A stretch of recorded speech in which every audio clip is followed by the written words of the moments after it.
Hello dear students, welcome back Career Planet. Myself Shaili Gurwani, your chemistry mentor, and we are studying our chapter Solid State. The Solid State.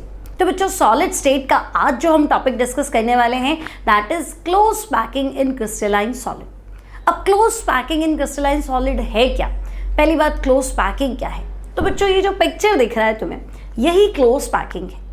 अब close मतलब पास पास, packing यानी आप तो crystal पढ़ रहे हो, तो क्रिस्टल मतलब कॉन्स्टिट्यूएंट पार्टिकल्स का रेगुलर अरेंजमेंट।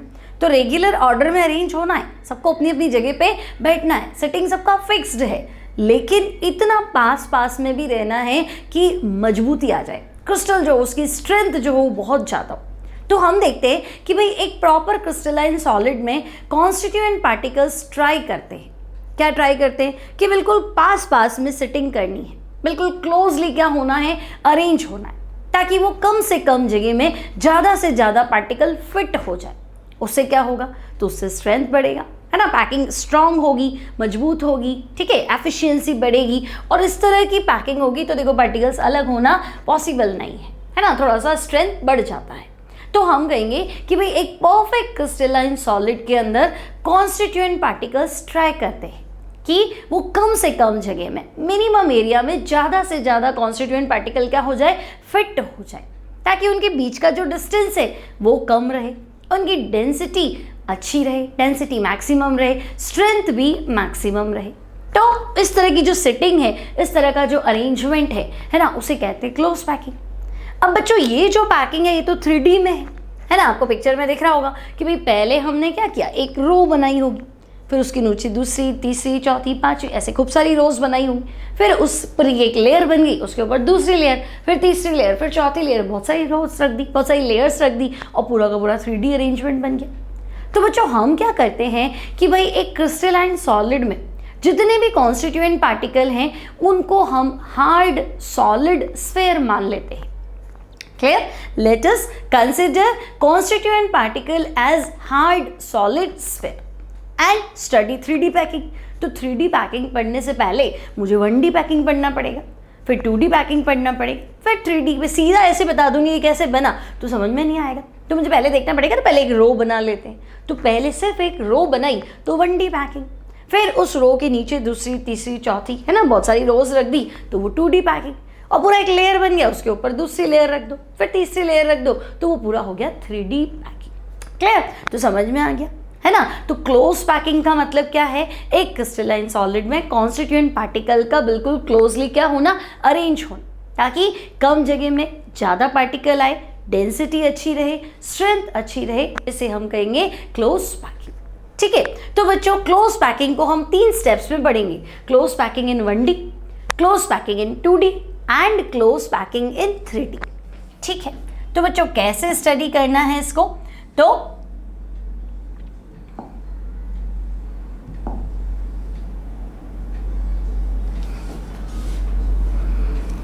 बच्चों स्टार्ट करेंगे हम क्लोज पैकिंग इन 1D से। क्लोज पैकिंग इन 1D, ठीक है। तो बच्चों क्लोज पैकिंग इन 1 डायमेंशन मतलब आपको सिर्फ क्या करना है, स्फीयर्स की एक ही रो बनानी है। ठीक है, अब मैं आपको कहूंगी बच्चों जो कॉन्स्टिट्यूएंट पार्टिकल्स है उनको तुम सॉलिड स्फीयर मान लो। ठीक है, जितने भी कॉन्स्टिट्यूएंट पार्टिकल्स है उनको आप सॉलिड स्फीयर मान लो, बॉल मान लो, और पूरा चैप्टर ऐसे इमेजिन करना है कि कॉन्स्टिट्यूएंट पार्टिकल मतलब एक बॉल है।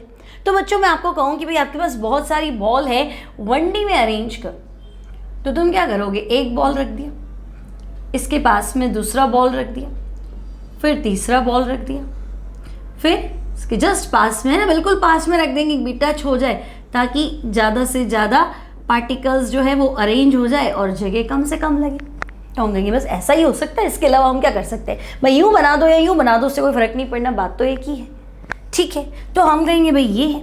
और अगर आप देखें ध्यान से तो ये जो मिडल पार्टिकल है, ठीक है, तो बच्चों ये मिडल पार्टिकल अपने लेफ्ट और राइट 2 पार्टिकल को टच करता है, वो भी ठीक है।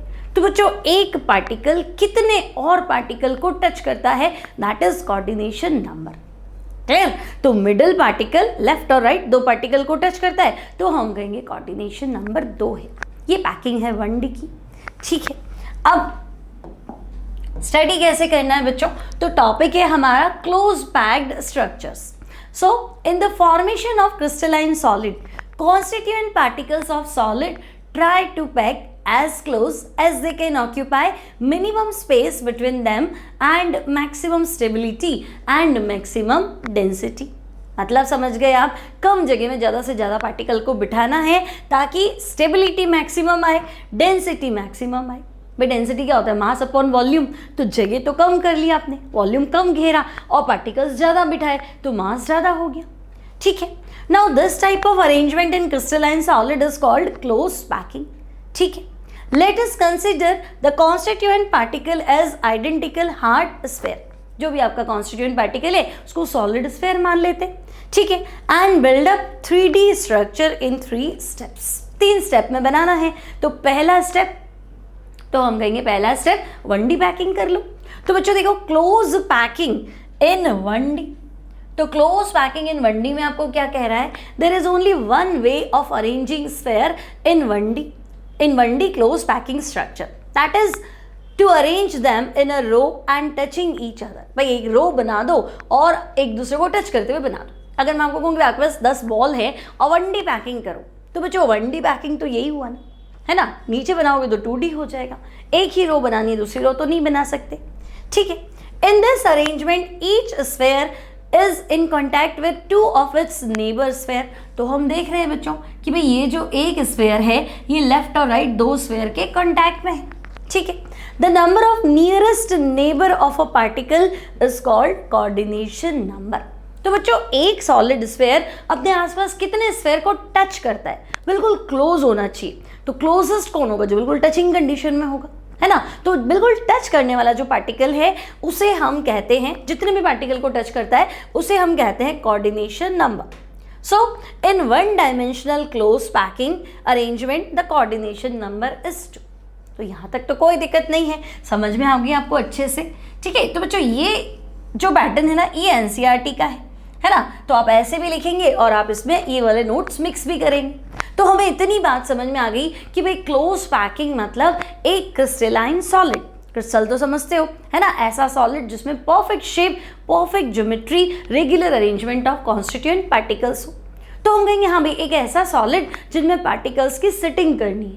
ऐसे सेटिंग करनी है कि मिनिमम एरिया में, मिनिमम वॉल्यूम में ज़्यादा से ज़्यादा पार्टिकल को हमें सेट करना है. That is close packing. अब हमने क्या किया, सारे सॉलिड पार्टिकल को हार्ड सॉलिड स्फेयर मान लिया. अब हम कह रहे हैं जमाओ, तो 1D पैकिंग तो यही. अब मैं कहूँगी नहीं 2D पैकिंग बताओ. ठीक है बच्चों, तो 2D पैकिंग देख लेते हैं. तो बच्चों अगर तुमने एक ही रो बनाई तो तुम कहोगी ठीक है ये तो 1D पैकिंग है. अब मैं आपसे कहूँगी नहीं भाई क्लोज पैकिंग इन 2D. ठीक है, तो बच्चों क्लोज पैकिंग इन 2D ये पॉसिबल है 2 तरीके से. कौन कौन से, तो या तो आप क्या करो square close packing in 2D, ध्यान रखना 3D में नहीं पहुंचे. ठीक है, तो बच्चों square close packing in 2D, या फिर क्या कर सकते हैं, तो या हम कर सकते हैं hexagonal close packing in 2D. ठीक है, तो hexagonal close packing in 2D.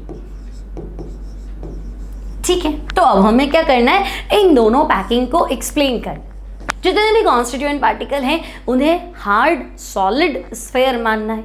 मतलब आपके पास बॉल्स है, हार्ड बॉल्स है और आपको उनको जमाना है.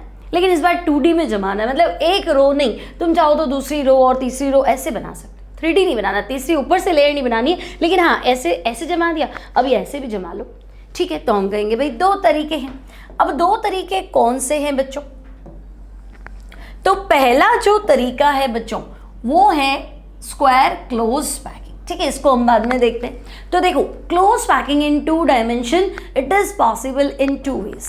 तो बच्चों पहला जो तरीका है वो है हमारा स्क्वायर क्लोज पैकिंग. ठीक है भाई, अब बच्चों स्क्वायर क्लोज पैकिंग क्या है, तो हम कहेंगे भाई एक पैटर्न है पैकिंग का, सॉलिड स्फेयर को जमाना है तो एक पैटर्न है. अब पैटर्न में करना क्या है, तो हम कहेंगे देखो स्फेयर्स की पहली रो तो वो तो हमें वैसे ही रखनी है जैसे हमने वहां रखी थी। तो ठीक है, first row of solid sphere like 1D। ठीक है, अब दूसरी रो आपके पास चॉइस है कि आप कैसे रखते हो। तो बच्चों मैंने क्या किया, जैसे पहली रखी ना वैसे के वैसे मैंने सेकेंड रो भी रख दी। ठीक है, तो second row of sphere is placed just below the first row. ठीक है, और थर्ड रो वो भी मैंने वैसे के वैसे रख दी। ठीक है, तो मैंने सारे के सारे पार्टिकल्स को इस तरीके से अरेंज कर दिया कि भाई इनका हॉरिजॉन्टल अलाइनमेंट, मतलब ऐसे देखो तो तुम्हें एक सीध में नजर आएंगे, और वर्टिकल अलाइनमेंट ये भी आपको क्या लगेंगे, एक सीध में नजर आएंगे, है ना। यूं चलो चाहे यूं चलो, सबका सब है ना सिमिलर अलाइनमेंट है, एक सीध में चल रहा है। तो इसे हम कहेंगे कि भाई ये हॉरिजॉन्टल अलाइनमेंट और ये वर्टिकल अलाइनमेंट ये सब कुछ सेम रहेगा। ठीक है, तो अगर ऐसा बनाते हो तो स्क्वायर क्लोज पैकिंग। अब इसमें देखो छेद जो है ये खाली जगह है ना बच्चों, इसे हम बोलते हैं इंटरस्टिसेस या बोलते हैं वॉइड्स। इनको भी हम आगे डिस्कस करेंगे, इंटरस्टिसेस क्या है, वॉइड्स क्या है। फिलहाल आपको ध्यान रखना भाई एम्प्टी स्पेस है। ओके, तो बच्चों ये जो खाली स्पेस है ये तो हो गया वॉइड या इंटरस्टिसेस। अब हमने स्क्वायर क्लोज पैकिंग क्यों बोला है, तो अगर आप ध्यान से देखो तो आपको ऐसा लगेगा कि भाई मिडिल रो का एक पार्टिकल, ठीक है, कितने पार्टिकल को टच कर रहा है अगर आप ध्यान से देखो, है ना। ये रेड वाला पार्टिकल जो मैंने बनाया है ना, आप देखेंगे कि भाई ये पार्टिकल जो है it touches to 4 other particles and by connecting their centre. ठीक है, अगर मैं इनके सेंटर को मिला दूं तो भाई स्क्वायर बन रहा है। तो ऐसी पैकिंग क्या होगी, तो ऐसी पैकिंग तो स्क्वायर क्लोज पैकिंग होगी। क्लियर बच्चों, मिडल रो का एक पार्टिकल यानी ये पार्टिकल, तो देखो इसको टच कर रहा है, इसको भी टच कर रहा है, ऊपर वाले को भी टच कर रहा है, नीचे वाले को भी टच कर रहा है। तो इन चारों पार्टिकल के सेंटर को अगर मिला दिया जाए तो जो पैकिंग है that is square close packing. ठीक है, कोई तकलीफ नहीं है भाई, स्क्वायर क्लोज पैकिंग है। ओके, स्क्वायर बन रहा है इसलिए स्क्वायर क्लोज पैकिंग बोल रहे हैं। अब कितने पार्टिकल को टच कर रहा है, तो भाई ये तो 4 को टच कर रहा है ना। मिडल रो का एक पार्टिकल 4 पार्टिकल को टच कर रहा है, तो इसका कोऑर्डिनेशन नंबर होगा 4, है ना। 2D पैकिंग है, 3D नहीं है, ध्यान रखना। ठीक है, तो भाई स्क्वायर क्लोज पैकिंग का 2D में, ध्यान रखना बच्चों, 3D में आंसर बदल जाएगा, 2D में जो कोऑर्डिनेशन नंबर होगा दैट इज 4, कोई दिक्कत नहीं। अब आपका NCERT क्या कहता है बच्चों, तो हम NCERT को भी डिस्कस कर लेते हैं।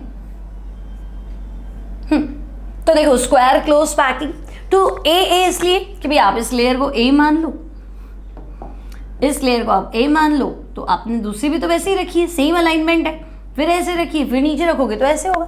तो ए टाइप ऑफ पैकिंग भी कह सकते हैं, है ना। सारी लेयर एक जैसी है भाई, ए के बाद बी तो नहीं आया ना, तो ए टाइप ऑफ पैकिंग भी कह सकते हैं। ओके, तो बच्चों according to NCERT square close packing in 2D क्या है, तो देखो the second row may be placed in contact with the first one such that the spheres of the second row are exactly above those of the first row। ठीक है, तो भाई second row आपने ऐसे रखी कि फर्स्ट रो के just ऊपर मान लो, है ना, फिर ये इसके जस्ट नीचे, इसके जस्ट नीचे। ठीक है, तो the spheres of the 2 rows are aligned horizontally as well as vertically। तो ये तो हमने देखा ही था कि भाई स्क्वायर क्लोज पैकिंग जो है अगर आपको लिखना है अपनी लैंग्वेज में, है ना, तो आप क्या लिख सकते हैं बच्चों, तो आपको लिखना है particles are arranged, particles are arranged in such manner that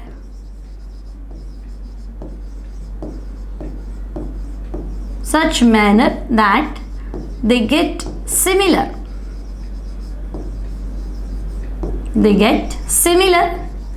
horizontal and vertical alignment। हमने पार्टिकल्स को ऐसे रखा है, vertical, horizontal and vertical alignment. ठीक है भाई, हमने पार्टिकल्स को इस तरीके से अरेंज किया है कि भाई इस तरह की पैकिंग के अंदर कि अलाइनमेंट जो है, अलाइनमेंट मतलब समझे बच्चों, आप बोल सकते हैं कि एक सीध में होते हैं, है ना, तो इन स्क्वायर क्लोज पैकिंग, चलो ऐसे लिख देते हैं।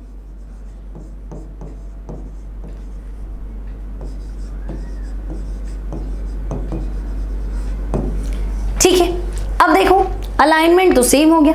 If we call the first row as A type, है ना, अगर मैंने पहली रो को ए बोल दिया, so the second row being exactly the same as the first one, so it is also A type. Similarly we may place more rows to obtain A type of arrangement. भाई सारी एक जैसी तो है, तो A type of arrangement बोलेंगे, तो हम कहेंगे okay square close packing. 1D समझ में आ गया, एक रो रखी है ना, 2D में स्क्वायर मतलब पहली रो रखी, उसके नीचे दूसरी, उसके नीचे तीसरी, ताकि उनका अलाइनमेंट जो है चाहे हॉरिजॉन्टल अलाइनमेंट चाहे वर्टिकल अलाइनमेंट, और साधारण भाषा में बोले तो ये सब एक सीध में आ गए, है ना, अलाइनमेंट जो है वो सेम हो गया। ठीक है, अब क्या कहता है बच्चों NCERT? So in this arrangement each sphere is in contact with 4 of its neighbors. Thus 2D coordination number is 4. Also if the center of these 4 immediate neighboring spheres are joined, a square is formed. Hence this packing is called square close packing in 2D. तो ये हमने देखा था, middle रो का एक particle 4 और particle को क्या करता है, टच करता है, और उनके टच करने वाले स्फेयर को अगर हम कनेक्ट कर देते हैं तो उसे हम क्या कहते हैं, स्क्वायर बन जाता है। इसलिए इस पैकिंग को क्या कहते हैं बच्चों, स्क्वायर क्लोज पैकिंग। क्लियर? तो अगर आपको इसको भी अपनी लैंग्वेज में लिखना है तो आप क्या लिखेंगे, तो हम कहेंगे इन सच टाइप ऑफ पैकिंग। ठीक है, इससे बच्चों थोड़ा आपके नोट्स क्या होंगे, इजी हो जाएंगे, और एनसीईआरटी भी क्लियर हो जाएगा कि हाँ हमने एनसीईआरटी की एक लाइन को डिस्कस किया है, कुछ छोड़ा नहीं है। ठीक है, so in such type of packing middle row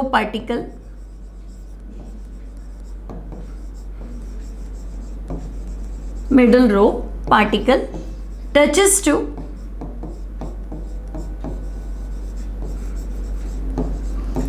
touches to 4 other.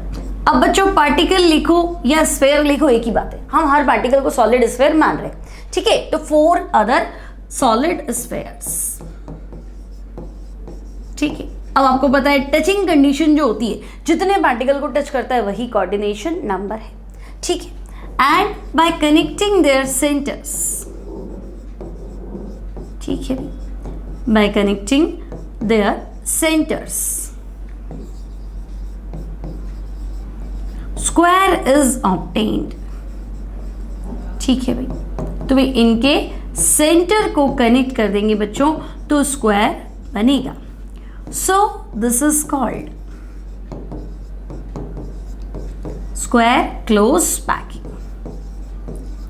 ठीक है, और कोऑर्डिनेशन नंबर हमने पहले ही मेंशन कर दिया कि भाई इसका जो कोऑर्डिनेशन नंबर है वो है कोऑर्डिनेशन नंबर जो है वो है 4। 4 जनों को टच करता है, इसलिए कोऑर्डिनेशन नंबर है बच्चों 4। क्लियर? तो ये भी हमारा हो गया कि भाई ठीक है 1D की पैकिंग हो गई। 2D में 2 तरीके पॉसिबल थे। एक तरीका था सिंपल, जैसे आपने फर्स्ट रो बनाई है उसके नीचे सेकंड बना दो, थर्ड बना दो, ए टाइप ऑफ पैकिंग बना दो, है ना, और मिडल पार्टिकल 4 और पार्टिकल को टच कर रहा था। ठीक है ना, और उनके सेंटर्स को जब हम कनेक्ट कर रहे हैं तो आप ऐसे बनाओ चाहे वो देख लो, है ना, तो मिडल रो का एक पार्टिकल 4 और पार्टिकल को टच कर रहा है। समझ में आ रहा है आपको, है ना, इसको टच कर रहा है, इसको टच कर रहा है, इधर टच कर रहा है, इधर टच कर रहा है, और उन चारों के बच्चों अगर सेंटर को हमने कनेक्ट कर दिया तो हमें एक स्क्वायर मिलता है। दैट्स व्हाई हम इसे कहते हैं square close packing in 2D। ठीक है, अब क्या पढ़ना है हमें, तो बच्चों सेकंड टाइप जो है, अच्छा ये एक और डायग्राम रखा है आपके सामने कि देखो आपने ऐसे जमाया, ये अलाइनमेंट सेम है, एक सीध में है, और ये भी देखो सब एक सीध में। तो अगर ऐसे सब एक सीध में आ रहे हैं ना तो ये तो है हॉरिजॉन्टल अलाइनमेंट, और ऐसे सब एक सीध में आ रहे हैं तो हम कहेंगे ये है वर्टिकल अलाइनमेंट। तो ये सब सेम है। ठीक है, और आप देखो ये मिडल पार्टिकल हम देख पा रहे हैं, है ना, ये मिडल पार्टिकल देखो आपको पिंक कलर की 4 बॉल दिख रही है, इन चारों को टच कर रहा है। तो टचिंग कंडीशन में 4 को टच कर रहा है तो कोऑर्डिनेशन नंबर 4 है 2D के अंदर, है ना, और ये पिंक बॉलों के सेंटर को मिला लो तो आपको स्क्वायर मिल रहा है। That's why this is called square close packing. ठीक है बच्चों, तो हम कहेंगे ओके भाई, स्क्वायर क्लोज पैकिंग क्यों कहते हैं उसकी वजह जो है वो हमें समझ में आ गई। अब बच्चों नेक्स्ट जो पैकिंग है वो है हमारे पास हेक्सागोनल क्लोज पैकिंग। ठीक है, अब इसको समझ लेते हैं। तो देखो फर्स्ट रो ऑफ स्फेयर, तो हम क्या करेंगे, फर्स्ट रो ऑफ स्फेयर तो नॉर्मल, भाई पहली रो को तो हम छेड़ ही नहीं सकते, तो हमने सारे पार्टिकल्स जो है वो ऐसे रख दिए। ठीक है, अब सेकंड रो जो है बच्चों, ठीक है, सेकंड रो को हमने क्या किया, फर्स्ट रो के डिप्रेशंस में फिट कर दिया। ठीक है, second row is fitted in the depressions of first row. ठीक है, एक जैसे स्क्वायर्स बनाएंगे तो बन जाएगा, है ना। और थर्ड रो, तो बच्चों थर्ड वापस जैसी हमने पहली रखी ना, एज इट इज रख दी। ठीक है, अभी थोड़ा प्रॉपर नहीं है, चलो वापस से बना लेते हैं। फर्स्ट रो ऑफ स्फेयर तो हम कहेंगे नॉर्मल 1D पैकिंग रख दो। ठीक है, फर्स्ट रो 1D पैकिंग होगी। सेकंड, तो second is fitted in the depressions of first row. Okay, अब थर्ड जो है बच्चों वो वापस एज इट इज, जैसे हमने फर्स्ट रखी थी ना, यूं की यूं बनानी है। ठीक है, तो मुझसे तो थोड़ा अच्छे से बनेगा नहीं, पर पैकिंग ऐसी की ऐसी है। ठीक है, वापस फोर्थ रो रखेंगे तो भाई ये वापस इनके डिप्रेशंस में रहेगी। ठीक है, तो थोड़ा आइडिया तो मिल ही गया होगा करना क्या है ना। अब एक्चुअली क्या एग्जैक्ट सॉलिड स्फीयर बनता नहीं है तो थोड़ा सा डिस्टर्ब हो जाता है। अब बच्चों अगर ध्यान से देखो तो मान लो मिडिल रो का एक पार्टिकल, जैसे मैंने इसको उठा लिया, चलो, है ना, मिडिल रो का एक पार्टिकल, ठीक है भाई, कितने को टच कर रहा है, तो मुझे लग रहा है ये इसको टच कर रहा है, इसको टच कर रहा है, इसको भी टच कर रहा है, इसको भी टच कर रहा है ना, और किसको टच कर रहा है, तो भाई ये मिडिल रो का एक पार्टिकल इधर भी टच कर रहा है। तो बच्चों अगर हम देखेंगे कि मिडिल रो का एक पार्टिकल कितने पार्टिकल्स को टच कर रहा है, इसको भी टच कर रहा है। ठीक है, तो ऐसा कुछ बनेगा, है ना। अब ये थोड़ा प्रॉपर नहीं बना है, लेकिन ये तो हम कहेंगे ये हेक्सागन जैसा स्ट्रक्चर तो है।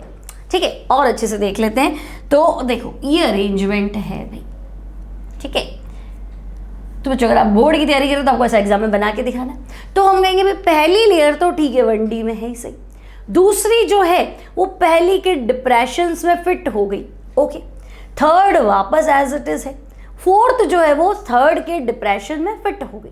ओके, तो बच्चों इस तरह से ऑल्टरनेट रोज का अलाइनमेंट, मतलब पहली और तीसरी तो सेम आ गई, है ना। फर्स्ट और थर्ड क्या हो गई, तो बच्चों फर्स्ट थर्ड तो सेम आ गई, और सेकंड और फोर्थ क्या है, इनका अलाइनमेंट सेम है। तो हम कहेंगे भाई इस तरह की पैकिंग में आपने किया क्या, तो आपने पहली लेयर तो रख दी 1D, second layer is fitted in the depressions of first row. ठीक है, फिर third layer is similar to first one and fourth is again fitted into the depression of third.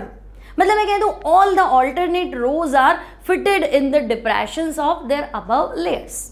ठीक है, या ऑल्टरनेट रोज का जो अलाइनमेंट है वो क्या है, सेम है। देखो ये एक सीध में आएंगे और ये एक सीध में आएंगे, तो हम कहेंगे हाँ। ठीक है, तो बच्चों एक तो ये हो गया कि रखना कैसे। अब अगर हम ध्यान से देखें तो देखो मिडिल लेयर का एक पार्टिकल, ठीक है भाई, मिडिल रो का एक पार्टिकल कितने को टच कर रहा है, तो हम कहेंगे लेफ्ट राइट में दो को, दो पार्टिकल नीचे है, दो ऊपर है, 6 पार्टिकल को टच करता है। और अगर मैं उन 6 के 6 सेंटर्स को मिला दूं तो हेक्सागन बनता है।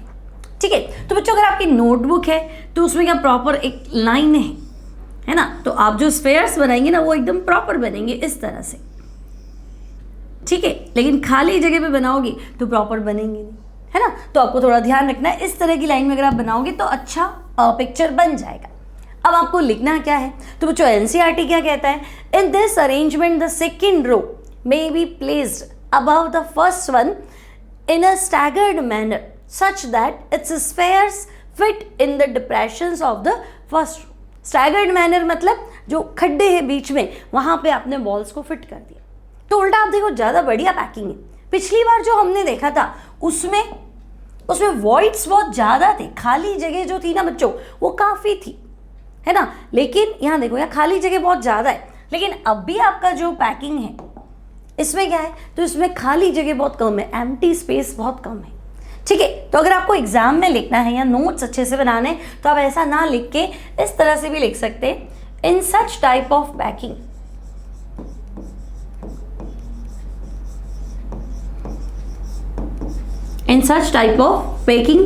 Every second row. ठीक है भाई, हर दूसरी लेयर जो है every second row is fitted in the depressions of, जितनी भी alternate rows है बच्चों, है ना, वो is fitted in the depressions of its above placed row। ठीक है, हर दूसरी लेयर जो है अपने से ऊपर रखी हुई लेयर के डिप्रेशन में क्या है, फिट हो जाती है। ठीक है, अब तो हम देखते हैं सच इज मिडल रो या such is alternate rows have similar alignment. ठीक है भाई, alternate rows have similar alignment. ठीक है भाई, जितनी भी ऑल्टरनेट रोज हैं उनका अलाइनमेंट जो है बच्चों वो सिमिलर हो गया। अब क्या करना है, फिर हम देख रहे हैं भाई मिडिल रो जो है, मिडिल रो का एक पार्टिकल अपने आसपास कितने पार्टिकल को टच करता है, 6 को टच करता है। ओके, सो मिडिल लेयर या मिडिल रो लिखना है, लेयर नहीं लिखना आपको। Middle row particle touches to, middle row particle touches to 6 other particles. ठीक है भाई, 6 पार्टिकल्स को टच करता है। अब अगर उनके सेंटर को मिला दे तो क्या बनेगा, तो हेक्सागन बनेगा। Okay, and by connecting there centres,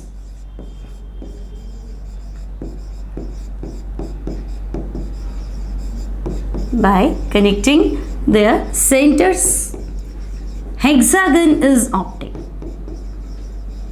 ठीक है भाई, तो हम कहेंगे भाई अगर इनके सेंटर को मिला दे तो हेक्सागन बनता है। इसी वजह से इसे क्या कहते हैं, तो हम कहेंगे इसी वजह से तो इसे हेक्सागोनल क्लोज पैकिंग कहते हैं। So that this is called hexagonal close packing. ठीक है भाई, हेक्सागोनल ही क्यों बोला, तो हम कहेंगे हेक्सागन बनता है इसलिए। पिछली बार हमने स्क्वायर क्यों बोला, क्योंकि 4 को टच कर रहा था, सेंटर मिलाए तो स्क्वायर बना था। इस बार 6 को टच कर रहा है, सेंटर मिलाए तो हेक्सागन बन रहा है ना। तो इसलिए हम कहेंगे कि भाई ये हेक्सागोनल क्लोज पैकिंग है। ठीक है, यहाँ तक कोई दिक्कत नहीं, समझ में आ गया भाई। 2 तरीके से, पहले 1D थी तो एक लाइन बना दी, 2D थी तो भी सारी रोज को एक साथ रखा सेम अलाइनमेंट में। यहाँ फिर हमने कहा कि नहीं थोड़ी अच्छी पैकिंग करनी है तो हर दूसरी रो को फर्स्ट रो के डिप्रेशंस में फिट कर दिया, है ना। तो अल्टरनेट रोज का अलाइनमेंट क्या हो गया, सेम हो गया। और हमने देखा बीच का एक पार्टिकल 6 और पार्टिकल को टच करता है। ठीक है, तो हम कहेंगे भाई ये हेक्सागन बन रहा है, that's why hexagonal close packing. अभी भी 2D चल रहा है बच्चों। ठीक है, अब यहां देख सकते हो आप, पहली रो तो हमें दिख रही है ना। दूसरी रो जो है वो देखो, पहली के डिप्रेशंस में ना ये जो खाली जगह है ना बच्चों, ये खाली जगह बनी है, इसे बोलते हैं ट्रायंगुलर वॉइड। ठीक है, आगे आएगा ट्रायंगुलर वॉइड क्या है, तो देखो भाई 3 पार्टिकल है ना, आपको दिख रहा है ये 3 कांटेक्ट में आए, ये खाली जगह बन गई। तो ये खाली जगह जो है वो वॉइड है, इंटरस्टिसेस है, और 3 के कांटेक्ट से बन रहा है तो ट्रायंगुलर। फिर आप देखो ये भी ट्रायंगुलर वॉइड है ना, ये भी आपका ट्रायंगुलर वॉइड है। जितने भी दिख रहे हैं ट्रायंगुलर वॉइड्स है, जब तक इनके ऊपर दूसरी लेयर नहीं रखते, है ना। तो हम कहेंगे ओके ये वॉइड्स तो बन रहे हैं, खाली जगह तो बन रही, लेकिन ये पैकिंग फिर भी बेटर है स्क्वायर क्लोज पैकिंग से, क्योंकि वॉइड्स जो है खाली जगह जो थोड़ी छोटी है, तो पैकिंग एफिशिएंसी अगर मैं कहूँ हेक्सागोनल की तो ज़्यादा होनी चाहिए स्क्वायर से, मजबूती अगर मैं कहूँ तो ज़्यादा होनी चाहिए स्क्वायर से। ठीक है, अब आगे क्या है बच्चों हमारे पास, तो एनसीईआरटी क्या कहता है आपको, in this arrangement there is less free space, पढ़ लिया हमने, खाली जगह कम है, and this packing is more efficient than the square close packing. Okay, each sphere is in contact with 6 of its neighbours and the 2 dimensional coordination number is 6। ठीक है, ये तो हमने अभी देखा था कि अगर हमने क्या किया, 6 पार्टिकल्स, हमने फर्स्ट रो तो बच्चों ऐसे रखी थी,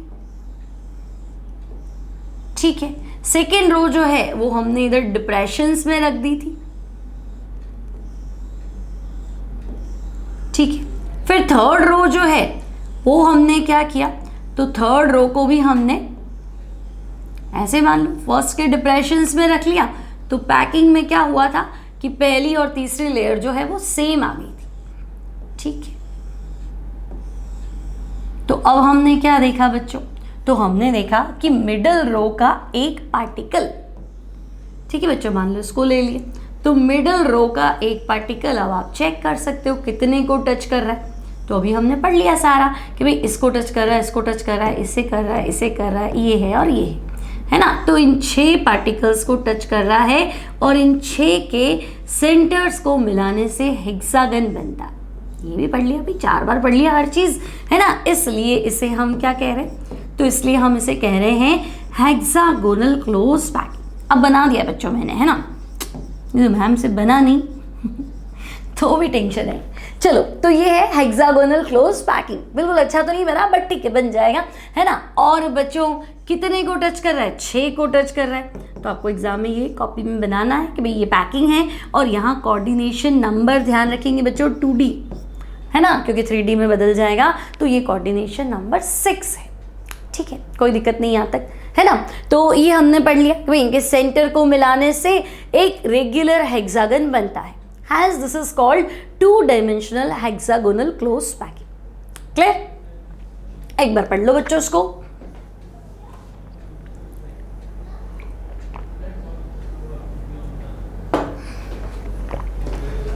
ठीक है, अब बच्चों 1D पैकिंग हो गया, 2D पैकिंग हो गया, अब क्या पढ़ना है, तो हम कहेंगे भाई अब 3D पैकिंग। 1D में तो एक लाइन बनानी थी, है ना, 2D में तो हम कहेंगे स्क्वायर क्लोज पैकिंग और हेक्सागोनल क्लोज पैकिंग। अब आप 3D में भी समझा दो। अब देखो, क्लोज पैकिंग इन 3D मतलब आप अभी तक तो रोज रख रहे थे, अब लेयर्स रखनी है ना, आपने पहली रो आराम से सारी जमा दी 2D में, अब उसके ऊपर कुछ रखना है, अभी तक ऊपर कुछ नहीं रखा था। ठीक है, तो बच्चों क्लोज पैकिंग इन 3D, तो हम कहेंगे भाई एक तो स्क्वायर क्लोज पैकिंग है 3D में, और एक इसी का दूसरा पैटर्न है BCC, और हेक्सागोनल क्लोज पैकिंग, तो एक तो सिंपल हेक्सागोनल क्लोज पैकिंग है, और एक दूसरा इसका पैटर्न है that is CCP, cubic close packing. तो हम कहेंगे भाई 3D के अंदर पैकिंग तो यही है, पहली कौन सी है, तो हम कहेंगे स्क्वायर क्लोज पैकिंग। ठीक है, स्क्वायर क्लोज पैकिंग इन 3D, और दूसरी वही है हेक्सागोनल क्लोज पैकिंग। ठीक है, तो बच्चों हेक्सागोनल क्लोज पैकिंग और square close packing basic pattern वाली है, जैसे आपने फर्स्ट लेयर बनाई है उसके ऊपर सेकंड बना दो, उसके ऊपर थर्ड बना दो, लेकिन मिडल लेयर को हम चेंज भी कर सकते हैं, अभी आएगा कैसे चेंज करेंगे, तो उसके अकॉर्डिंग जो है यही पैकिंग एक और तरीके से पॉसिबल है, जिससे हमें BCC यूनिट सेल मिलती है, तो उसे हम कहते हैं बॉडी सेंटर्ड क्लोज पैकिंग। ठीक है, और बच्चों इसी का दूसरा जो पैटर्न है ना, उससे हमें FCC यूनिट सेल मिलती है, तो यूनिट सेल का नाम FCC है, पैकिंग जो है that is cubic close packing. ठीक है, तो आई थिंक 2D तक तो तुम्हें कोई दिक्कत आई नहीं होगी, है ना बच्चों। एक बार वापस रिवाइज कर लो ताकि थोड़ा सिंपल लगेगा। अगर मैं आपसे कहूँ कि भाई क्लोज पैकिंग का मतलब क्या है, तो तुम कहोगे भाई कॉन्स्टिट्यूएंट पार्टिकल, क्रिस्टलाइन सॉलिड में कॉन्स्टिट्यूएंट पार्टिकल का पास पास में अरेंज होना, उसे हम क्या कहते हैं, क्लोज पैकिंग कहते हैं। तो अगर मैं एक रो बना दूँ तो 1D, अब दूसरी रो में कैसे बनाती हूँ, है ना। अगर मैं फर्स्ट रो के अकॉर्डिंग ही सेकेंड रो भी बना रही हूँ, मतलब पहली रो तो ऐसी है, और अगर बच्चों मैं सेकेंड भी ऐसे ही रखना चाहती हूँ तब तो ये है स्क्वायर क्लोज पैकिंग। लेकिन फर्स्ट रो तो मैंने रख दी और मैंने सोचा कि भाई सेकेंड जो है वो मुझे और परफेक्शन के साथ चाहिए, इतनी खाली जगह मुझे नहीं वेस्ट करनी है ना, थोड़ी और मजबूत पैकिंग चाहिए। तो बच्चों अगर सेकेंड रो को मैंने फर्स्ट के डिप्रेशंस में डाल दिया तो ये हो जाएगी हेक्सागोनल क्लोज पैकिंग। तो दो तरीके थे, तो यहाँ तक तो कोई दिक्कत नहीं था, है ना बच्चों। अब इससे स्क्वायर क्यों कहते हैं? क्योंकि स्क्वायर बन रहा था। इससे हेक्सागोनल क्यों कहते हैं? क्योंकि हेक्सागन बन रहा था, है ना। मिडल लेयर का एक पार्टिकल 6 पार्टिकल को टच कर रहा था, उनके सेंटर को जब मैंने कनेक्ट किया तो हेक्सागन बन गया था, दैट्स व्हाई हेक्सागोनल। और यहाँ मिडल लेयर का एक पार्टिकल 4 पार्टिकल को टच कर रहा था, उनके सेंटर को जब मैंने कनेक्ट किया तो स्क्वायर बन रहा था, इसलिए स्क्वायर क्लोज पैकिंग। यहाँ तक तो कोई दिक्कत नहीं है, तो हम कहेंगे ओके भाई, यहाँ तक तो हमारा सारा कॉन्सेप्ट क्लियर है। अब हम चलते हैं भाई 3D के अंदर, चलो 3D में पैकिंग बता दो। तो बच्चों 3D के अंदर आपको बतानी है क्लोज पैकिंग, तो फिर स्टार्ट करते हैं हम क्लोज पैकिंग इन 3D। ठीक है, अब बच्चों देखो जितने भी रियल स्ट्रक्चर्स है, अगर आप कोई बिल्डिंग देखते हो तो 2D में कैसे देखोगे? 2D में तो एक पोस्टर हो गया, उसका पिक्चर हो गया जो दीवार पे चिपका हुआ है, वो 2D में है ना। और ओरिजिनल बिल्डिंग देखनी है तो 3D, है ना। तो जितनी भी रियल स्ट्रक्चर्स है, ओरिजिनल स्ट्रक्चर्स है, वो सारी की सारी 3D। ठीक है, अब बच्चों अगर मैं 3D में सारे पार्टिकल्स को अरेंज करूंगी तो इतनी बड़ी स्ट्रक्चर पढ़ूंगी कैसे? भाई हमने पहले ही डिस्कस किया था डे 1 कि जितने भी कॉन्स्टिट्यूएंट पार्टिकल है उनका पूरा का पूरा 3D में स्ट्रक्चर वो क्रिस्टल लैटिस है। तो हम क्या करते हैं, उसका एक हिस्सा काट लेते हैं, यूनिट सेल काट लेते हैं, क्यूब कट के अलग हो जाता है। ठीक है, तो वो जो आपका बेसिक यूनिट सेल है वो किस तरह का मिल रहा है, तो हम कहेंगे आप जैसे जैसे अरेंज करोगे यूनिट सेल बदल जाएगा। ठीक है, तो बच्चों जितने भी रियल स्ट्रक्चर्स है वो 3D है ना। अब अलग अलग 3D स्ट्रक्चर से अलग अलग यूनिट सेल बनती है। अब हम कहेंगे भाई हमारे पास तो हमारे कोर्स में 2 ही हैं, एक तो हमें स्क्वायर क्लोज पैकिंग पढ़ना था और एक हेक्सागोनल क्लोज पैकिंग पढ़ना था। ठीक है, तो बच्चों स्क्वायर क्लोज पैकिंग में भी मैंने आपको बताया था कि आपने एज इट इज रख दिया। भाई आपने पहली लेयर बनाई है ना, आपने कैसे बनाया था? ऐसे बनाया था, ये स्क्वायर क्लोज पैकिंग आपने बनाया था कि भाई ऐसे रखना है पार्टिकल्स को, ये तो एक लेयर बन गई। अब इसके ऊपर कैसे रखना है? तो बच्चों इसके ऊपर अगर पार्टिकल तुमने यूं के यूं रख लिए, है ना, अगर तुमने पार्टिकल्स को यूं का यूं रख दिया तो तुम्हें यूनिट सेल तो फिर भी मिलेगी, लेकिन वो जो यूनिट सेल होगी that will be simple cubic. ठीक है, सिंपल क्यूबिक यूनिट सेल, जो हम पहले भी पढ़ चुके हैं, 8 कोनों पे 8 पार्टिकल, कंट्रीब्यूशन 1/8, थोड़ा याद आ गया होगा। सिंपल यूनिट सेल कह सकते हो बच्चों, प्रिमिटिव यूनिट सेल कह सकते हो, है ना, SCC भी कह सकते हो। अब पहली लेयर तो वही रखनी है स्क्वायर क्लोज पैकिंग, दूसरी लेयर में तुमने थोड़े चेंजेस कर दिए, अभी बढ़ाऊंगी इसको डिटेल में, है ना, थोड़ा आइडिया दे रही हूँ। तो भाई दूसरी लेयर चेंज करके तीसरी वापस स्क्वायर बना दी, तब भी तो हम कहेंगे एक और यूनिट सेल मिलेगी, इसी का दूसरा पार्ट है, that is body centred, body centred unit cell. ठीक है भाई, और हम उसे शॉर्ट में लिखेंगे BCC। ठीक है, तो बच्चों अब हम स्टार्ट करते हैं कहाँ से? तो स्क्वायर क्लोज पैकिंग 3D के अंदर। ठीक है, तो देखो आपका NCERT क्या कहता है? तो देखो a 3-dimensional close packed structure can be generated by placing the layers of close packed spheres in 2 dimension one over another. This can be done in following 2 ways. मतलब आपने पहले एक रो बनाई 1D, उसके नीचे दूसरी तीसरी चौथी रो बनाई 2D, तो पूरी एक लेयर बन गई। अब उस लेयर को किसी और पे रख दो या उस लेयर के ऊपर दूसरी लेयर रख दो, तो हम क्या कहेंगे? अब ये 3D पैकिंग है। ठीक है, तो बच्चों 3-dimensional close packing from a 2-dimensional square layer, तो वो आपको ऐसे दे रहा है। देखो इस पिक्चर को ध्यान से देखो, है ना, आपको दिख रहा है कि भाई सब एक सीध में रखा हुआ है। पहली लेयर है, उसकी सीध में दूसरी लेयर, उसकी सीध में तीसरी, उसकी सीध में चौथी। कैसे? तो थोड़ा डिटेल में पढ़ लेते हैं भाई। स्क्वायर क्लोज पैकिंग इन 3D। चलो तो देखो square close packing in 3D।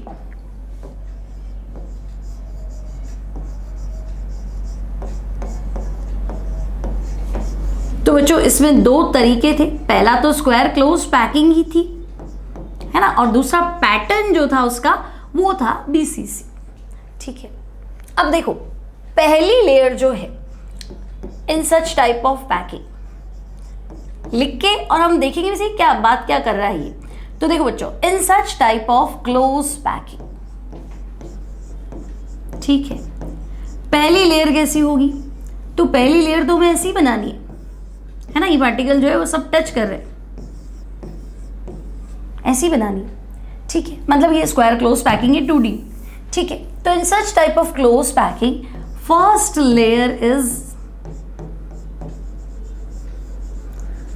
Layer of spheres is like, तो हम कहेंगे पहली लेयर कैसी है, स्क्वायर क्लोज पैकिंग की तरह है, like square close packing in 2D, क्योंकि पहली लेयर है तो 2D।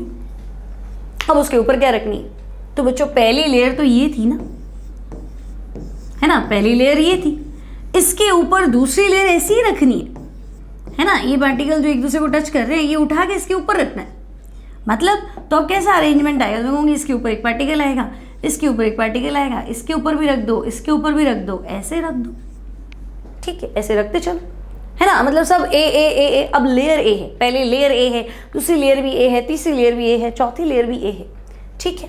तो भाई पहली लेयर कैसी है, तो हम कहेंगे square close packing in 2D and the layer placed above this,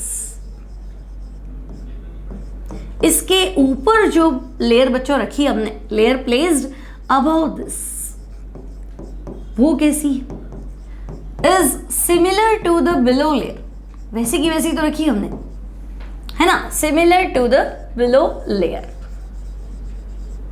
मतलब कि भाई वो भी क्या है, स्क्वायर क्लोज पैकिंग है 2D के अंदर, ठीक है, that is square close packing in 2D, square close packing in 2D, ठीक है। तो भाई एक स्क्वायर क्लोज पैकिंग 2D बना दिया, उसके ऊपर दूसरी रख दी, उसके ऊपर तीसरी रख दी, चौथी रख दी, सब एक जैसी हो गई, है ना। तो मैं कह दूं कि भाई first layer is A, so we get a type of, सारी ए हो जाएंगी ना, A type of layers arrangement, ठीक है, सारी लेयर्स एक जैसी है ना। तो बच्चों इस अरेंजमेंट से, इस अरेंजमेंट को क्या बोलेंगे, तो भाई this is called square close packing in 3D। तो ये तो वही हो गया जो 2D में बना था, लेकिन भाई 2D में तो पोस्टर था, 3D में बिल्डिंग है ना। तो हम यहाँ 2D में एक दीवार ही थी, 3D में दूसरी एक दीवार, दूसरी दीवार, तीसरी दीवार, सारी दीवारें आएंगी ना, तो हम कहेंगे हाँ भाई ये बात तो ठीक है। So this is called square close packing in 3D, ठीक है भाई, ये 3D पैकिंग हो गया।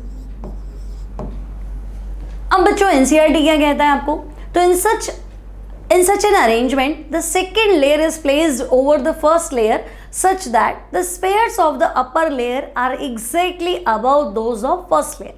दूसरी लेयर को ऐसे ही रखना है कि दूसरी के स्फीयर और पहली के स्फीयर बिल्कुल क्या हो, सेम, एकदम सटीक अलाइनमेंट आ जाए। In this arrangement, spheres of both layers are perfectly aligned horizontally as well as vertically, है ना, एक जैसा अलाइनमेंट आ गया। Similarly we may place more layers one above other, बहुत सारी लेयर्स रख सकते हैं। If the arrangement of spheres in the first layer is called A type, so all the layers have the same arrangement, thus this lattice, अब lattice इसलिए बोल रहे हैं क्योंकि आपने बहुत सारी लेयर रख दी, वो 3D हो गया, है ना। So this lattice has a type of pattern. The lattice thus generated is the simple cubic lattice and its unit cell is primitive unit cell। ये जरूर नोट करना बच्चों, ये इंपॉर्टेंट बात है। अब ये क्या कहना चाह रहा है, ये कहाँ से लिया है primitive unit cell, ठीक है। तो इसको डिस्कस करते हैं हम कि भाई ये लाया कहाँ से इस चीज को। तो देखो ये कहाँ से लाया, इसको बाद में पढ़ते हैं, ठीक है। अब बच्चों ध्यान से देखना, पहली लेयर कैसी थी, तो हमने कहा पहली लेयर थी भाई स्क्वायर क्लोज पैकिंग, है ना, ये हमारी फर्स्ट लेयर थी, ठीक है। फर्स्ट लेयर थी स्क्वायर क्लोज पैकिंग। अब मैंने इस लेयर को थोड़ा छोटा करना चाह रही हूँ, तो मैंने कहा ठीक है भैया, पता तो है ऐसी है, तो हम इसको छोटा कर देते। तो मैंने सिर्फ क्या किए, 4 पार्टिकल्स ही दिखाए, बाकी सारे भी तो ऐसे ही। तो हम कहेंगे okay, this is first layer. अब बच्चों दूसरी लेयर कैसी थी, तो हमने ये तो पढ़ा, पहली ए है तो दूसरी भी ए है, ठीक है। तो दूसरी लेयर जो है वो भी ऐसे के ऐसे है, स्क्वायर क्लोज पैकिंग, ठीक है। तो भाई ये है सेकेंड लेयर, ओके। अब करना क्या है, तो दूसरी को उठा के पहली पे रखना है, 3D बना रहे हैं ना, ये 2D है, ये 2D है, 3D बनाओ। तो मैंने कहा भाई सब एक जैसी है, इसको उठा के इसके ऊपर रख दो, उसको उठा के उसके ऊपर रख दो। जैसे क्या बोलते हैं, टाइल्स होती, टाइल्स बना दी आपने, एक स्क्वायर टाइल है, ठीक है। अब मैं कह रही हूँ ये तो 2D है, इसके ऊपर एक और चिपकानी है, तो भाई इसके ऊपर एक और रख दो, फिर एक और रख दो, फिर एक और रख दो, तो पूरा 3D आ जाएगा, ठीक है ना। तो ऐसे बहुत सारी है, सेकेंड है, थर्ड है, इस तरह से।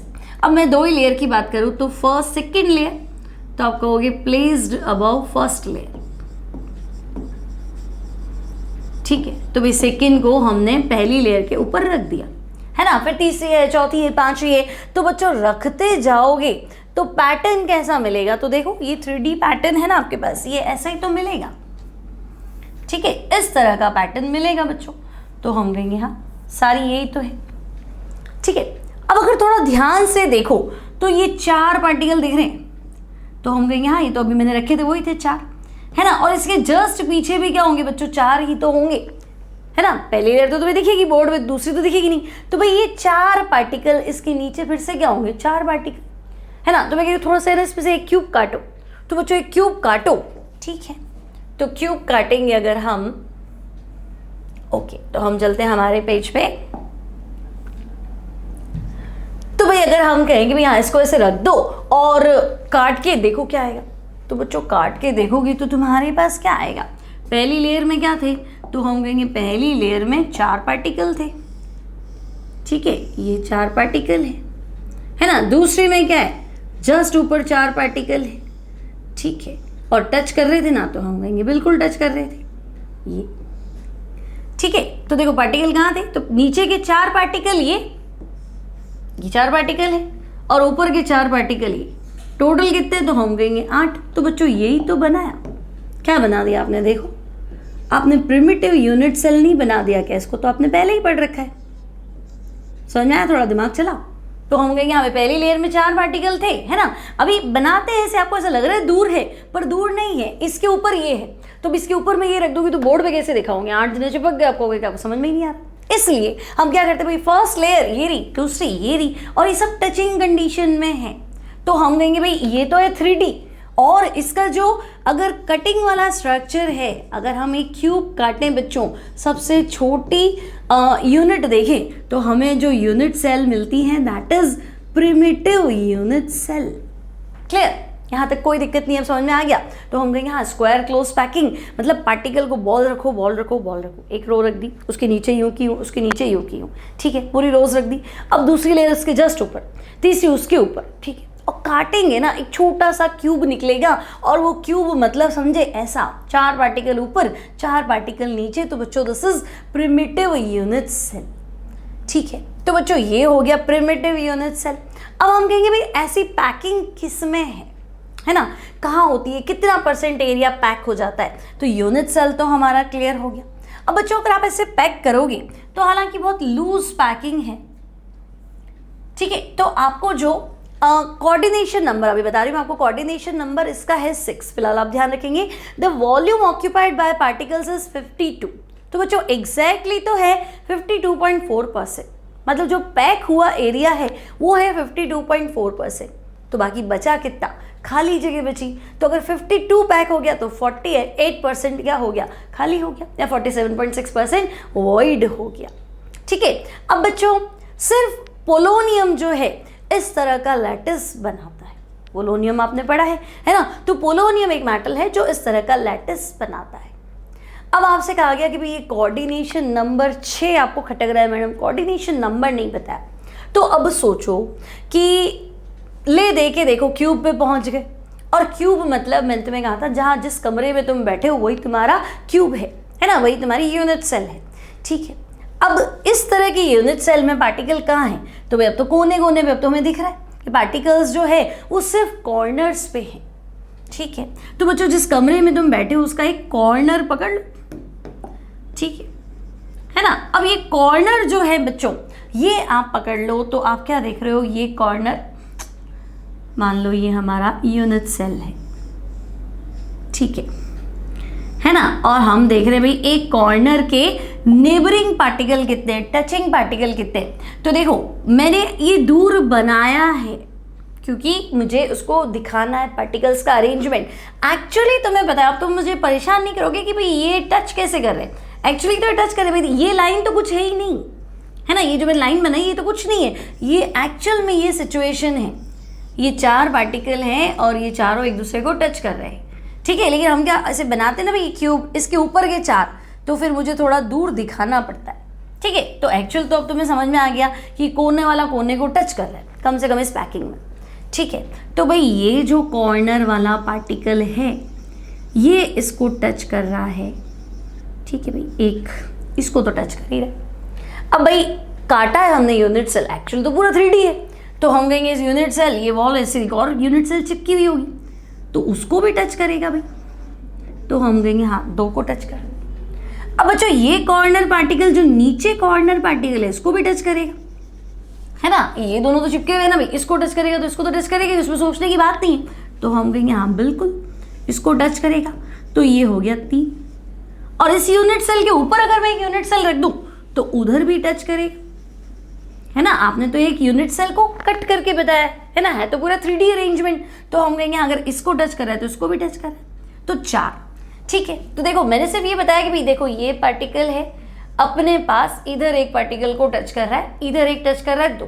तो बच्चों ये फर्स्ट लेयर है, ठीक है, उसमें मत जा रहा। अब ये तो छोटी सी थी एक्चुअली, तो मैंने यहाँ शुरू में बनाई थी ना, मैंने कहा देखो एक और बना लो और बना लो। ठीक है, तो हम कहेंगे हाँ इधर टच करेगा तो इधर भी जाएगा, नीचे जाएगा तो ऊपर भी जाएगा। ओके, 4 तो समझ में आ गए। अब अगर मैं सेकेंड लेयर को फर्स्ट लेयर के ऊपर रख दूं, ठीक है, ये 4 पार्टिकल थे बच्चों, इसके ऊपर मैं दूसरे 4 पार्टिकल रखूं तो ऑब्वियसली ये नीचे वाला पार्टिकल ऊपर वाले को तो टच करेगा, सोचने की बात ही नहीं है। तो भाई ये जो पार्टिकल है ये इसको भी टच करेगा, है ना, आपको बताया है क्यूब बना के इसलिए आपको दूर लग रहा है, एक्चुअली तो ऐसा नहीं, तो हम कहेंगे यहाँ कॉर्नर कॉर्नर टच करेगा। ठीक है, तो 5, तो पीछे भी तो होगा एक पार्टिकल। ठीक है, तो हम कहेंगे हाँ एक पार्टिकल और है उसको भी टच करेगा जस्ट बैक साइड में, तो टोटल कितने को टच करेगा, 6। ठीक है, या फिर आपको याद रखना है कि भाई सिंपल क्यूबिक यूनिट सेल के अंदर, प्रिमिटिव यूनिट सेल के अंदर कॉर्नर पार्टिकल का कोऑर्डिनेशन नंबर, है ना, मतलब टचिंग कंडीशन, कोऑर्डिनेशन नंबर मतलब एक पार्टिकल के नेबर में कितने पार्टिकल है ना, कितने पार्टिकल को वो टच करता है, तो वो है 6। ठीक है, तो हम कहेंगे ओके सिंपल यूनिट सेल या प्रिमिटिव यूनिट सेल का कोऑर्डिनेशन नंबर है बच्चों 6। क्लियर। अब इसी का 3D अरेंजमेंट, ये तो 3D है ही, इसी का दूसरा पैटर्न जो है वो क्या है, तो बच्चों वो है आपके पास बॉडी सेंटर्ड क्लोज पैकिंग। ठीक है, बॉडी सेंटर्ड क्लोज पैकिंग, है ना, मतलब है स्क्वायर क्लोज पैकिंग। ठीक है, लेकिन उसका 3D में दूसरा पैटर्न, पे आपने पहली लेयर, दूसरी लेयर, तीसरी लेयर, सारी लेयर सेम रख दी तब तो कोई प्रॉब्लम नहीं था, लेकिन इस बार आपने क्या किया, अलग अलग अरेंजमेंट किया है। अब क्या किया देखो बच्चों, तो देखो फर्स्ट लेयर जो है वो आपने स्क्वायर क्लोज पैकिंग ही रखी है। ठीक है, तो छोटी पैकिंग ले लेते ताकि जल्दी समझ में आ जाएगा। तो पहली लेयर जो है बच्चों वो आपने रखी है स्क्वायर क्लोज पैकिंग। ठीक है, तो साथ साथ में हम लिख भी लेते क्या करना है, तो मैं लिखूं भाई इन सच पैकिंग या इन BCC पैकिंग। ठीक है, पहली लेयर क्योंकि 2D अरेंजमेंट है, इन सच पैकिंग फर्स्ट लेयर। ठीक है, first layer of spheres is like, कैसी पैकिंग है, तो हम कहेंगे वो है square close packing. First layer of sphere is like square close packing. ठीक है, सेकेंड लेयर कैसी है? तो देखो पिछली बार तो इसके ऊपर ही रख दिया और फिर उसके ऊपर रख दिया, इस बार ऐसा नहीं करना है। तो क्या करना है? तो बच्चों सेकेंड लेयर जो है उसको हम यहाँ रखते हैं, यहाँ इसके डिप्रेशंस है ना इसके ऊपर, ये ठीक है, ये दोनों टच नहीं करेंगे है ना, इसके डिप्रेशंस में रखते हैं। ओके ठीक है, और समझना है तो इसकी पैकिंग और बढ़ा लेते हैं। ये इस तरह से पैकिंग थी है ना, तो और जो पार्टिकल है वो भी क्या होगा, इसके डिप्रेशन में यहां भर जाए, इतना रखना है। ठीक है, मतलब ये ब्लैक वाली जो थी ये तो आपकी फर्स्ट लेयर है। ओके, ये कैसी अरेंज है? तो हमने कहा भाई ये स्क्वायर क्लोज पैकिंग में अरेंज्ड है। सेकेंड जो हमने रेड बनाई है, तो भाई ये क्या है, ये सेकेंड लेयर है। ओके, और इसका अरेंजमेंट कैसा है? तो हम कह रहे हैं भाई ये पहली के डिप्रेशंस में है। ओके ठीक है, तो भाई in such type of close packing first layer कैसी है, square close packing, and second layer of spheres. ठीक है भाई, second layer of spheres is fitted in the depressions of first layer.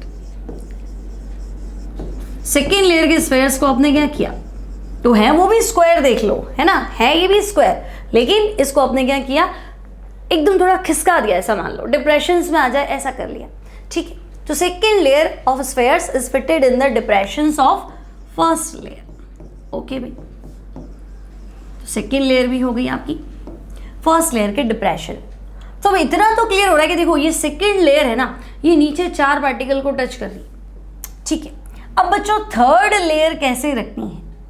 तो देखो थर्ड लेयर इसके जस्ट ऊपर है ना, तो बोर्ड है, थोड़ा ध्यान से समझना। तो ये कह रहा है थर्ड लेयर को हमने क्या किया, फर्स्ट के जस्ट ऊपर रख दिया। ठीक है, फर्स्ट लेयर के जस्ट ऊपर रख दिया, मतलब पहली वाली तो ब्लैक थी ना, तो थर्ड वाली भी क्या है बच्चों, ब्लैक है, इस तरह से। ठीक है, तो थोड़ा क्लियर तो हुआ। तो ये है आपकी थर्ड लेयर जो हमने ब्लू से बनाई। ओके, तो लिखते टाइम तो हम क्या लिखेंगे, and third layer is placed. ठीक है, third layer is placed just above first layer. ठीक है, अब थोड़ा गड़बड़ हो गया कि ये क्या पहली लेयर। तो देखो पहली लेयर जो थी वो स्क्वायर क्लोज पैकिंग थी, मतलब समझो बच्चों स्क्वायर क्लोज पैकिंग में क्या था, तो भाई ये पार्टिकल्स थे। अब पार्टिकल्स तो चिपके हुए थे, मैंने थोड़ा दूर बना दी, दूर तो होना ही नहीं चाहिए, टचिंग कंडीशन थी, दूर क्यों हो गए? तो देखो 4 पार्टिकल बच्चों ऐसे चिपके हुए हैं। ठीक है, करके देख लेना, 4 बॉल्स ऐसी चिपकी हुई है बिल्कुल, है ना। तुमने क्या किया कि भाई ये जो डिप्रेशन है ना बच्चों, यहाँ तुमने है ना इस जस्ट डिप्रेशन में एक बॉल डाल दी एग्जैक्ट। तो जैसे ही तुम इसके डिप्रेशन में बॉल डालोगे, ये नीचे के पार्टिकल थोड़े सरक जाएंगे। 4 बॉलें बिल्कुल चिपका के रख दो, ऊपर जस्ट ऊपर जो खड्डा बन रहा है, बीच में जो वॉइड बन रहा है, वहाँ एक बॉल डालो, तो नीचे की 4 बॉलें जो है वो हल्की सी क्या हो जाती है, शिफ्ट हो जाती, मतलब ये टचिंग कंडीशन में नहीं है। ठीक है, इसलिए मैंने दूर बना दी, है ना। यहाँ तो आपको समझाने के लिए बताया कि हाँ ऐसा करना है। ठीक है, तो भाई ये क्या है, तो ये तो थी first layer. Okay, this is first layer. फिर सेकेंड लेयर कैसी है बच्चों, तो सेकेंड इसके डिप्रेशन में, यानी यहाँ बीच में एक पार्टिकल आया तो मैं यही बना देती हूँ, ये है सेकेंड लेयर। ठीक है, अब थर्ड कैसी है, तो थर्ड तो आपको वैसी ही रखनी है जैसी पहली रखी, पहली इसके गड्ढे में यहाँ एक बॉल रख दी और तीसरी वापस इसके ऊपर, है ना। तो भाई ये बॉल क्या करेंगे, ऊपर भी अगर मैं 4 बॉलें रखूंगी, बीच में एक बॉल शिफ्ट करनी, तो वो चिपकेंगी नहीं आपस में, थोड़ी थोड़ी दूर हो जाएंगी। ठीक है, तो हम गए यहाँ भाई। ओके, तो थर्ड लेयर जो है उसमें भी ये पार्टिकल स्लाइटली शिफ्ट हो जाएंगे, है ना, टचिंग कंडीशन में नहीं होंगे। बहुत सारे बच्चों को यही कंफ्यूजन रहता है कि आपस में भी टच कर रहे हैं, इसको भी टच कर रहे हैं, तो नेबरिंग एटम कौन सा है, कोऑर्डिनेशन नंबर में गड़बड़ हो जाएगा। तो आपको ध्यान रखना है कि जैसे ही 4 पार्टिकल ये चिपके हुए थे, बॉल एडजस्ट की, ये खिसक गए, अब ये टच नहीं कर रहे, ठीक है, तो अब ये टच नहीं कर रहे, दिमाग में रखना, बहुत सारे क्वेश्चन इसी कॉन्सेप्ट पे है।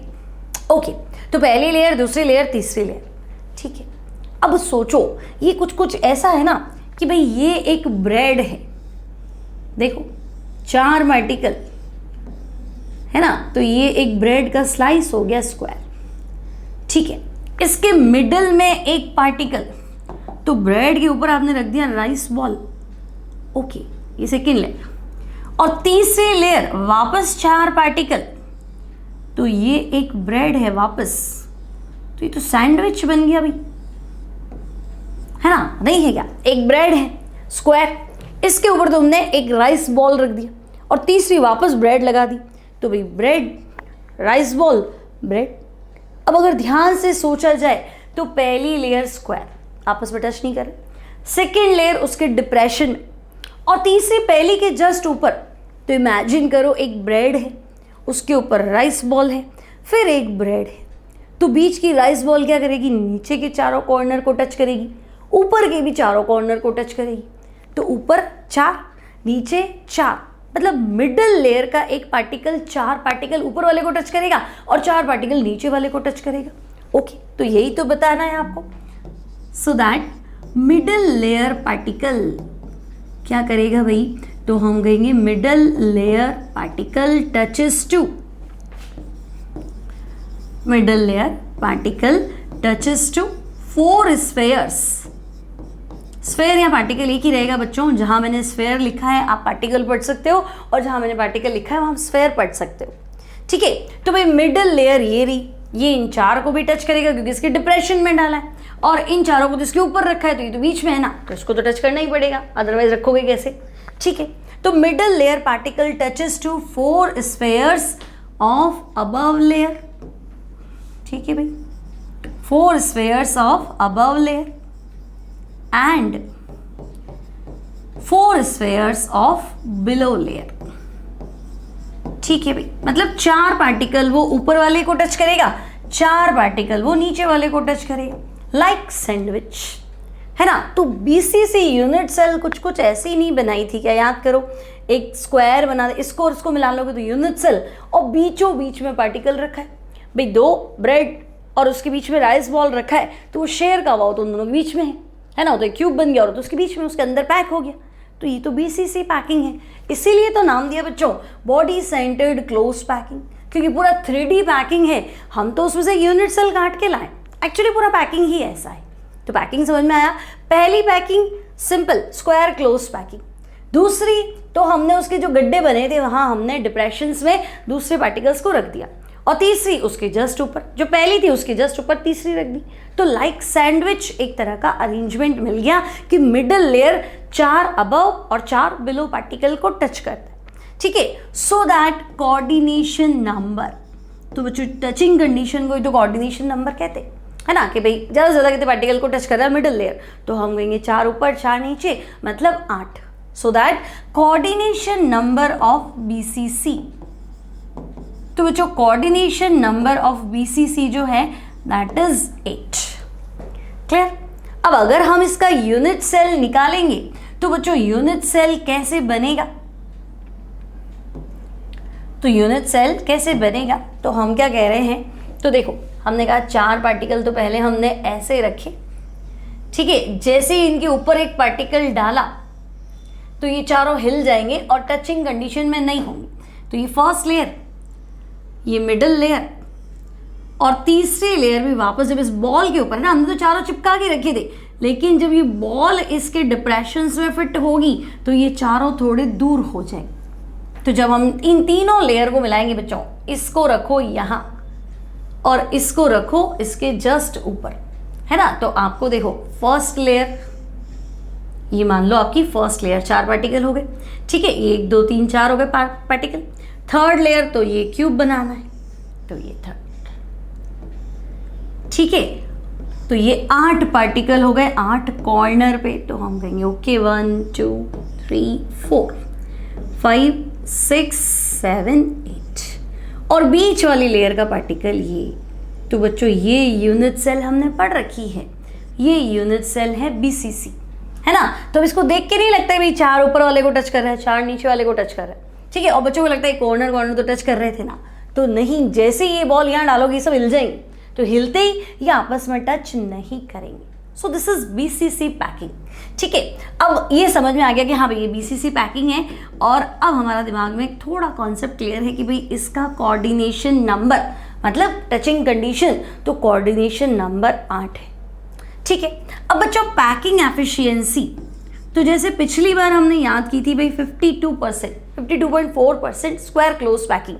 सिमिलरली इसका जो पैकिंग एफिशिएंसी है वो है बच्चों 68%, ठीक है। आने वाली क्लासेस में हम फाइंड करेंगे, है ना, how to calculate packing efficiency.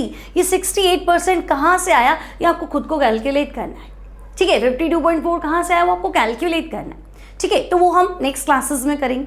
तो ये हमारा हुआ 3D पैकिंग, किसका, स्क्वायर क्लोज पैकिंग। एक तो रेगुलर स्क्वायर क्लोज पैकिंग तो हमको सिंपल यूनिट सेल मिलेगी, और पैटर्न बदल दिया तो हमें BCC पैकिंग मिलेगी, जिसकी बेसिक यूनिट सेल जो होगी दैट इज BCC। तो आई थिंक दोनों पैकिंग इन 3D आपको समझ में आ गई।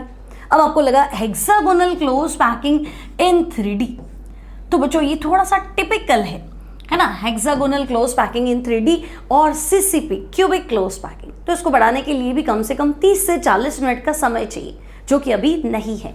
तो अब इस पैकिंग को हम डिस्कस करेंगे नेक्स्ट क्लास में, फिर हम फाइंड करेंगे पैकिंग एफिशिएंसी उसी क्लास के अंदर, ठीक है बच्चों। तो मिलेंगे हम नेक्स्ट क्लास में।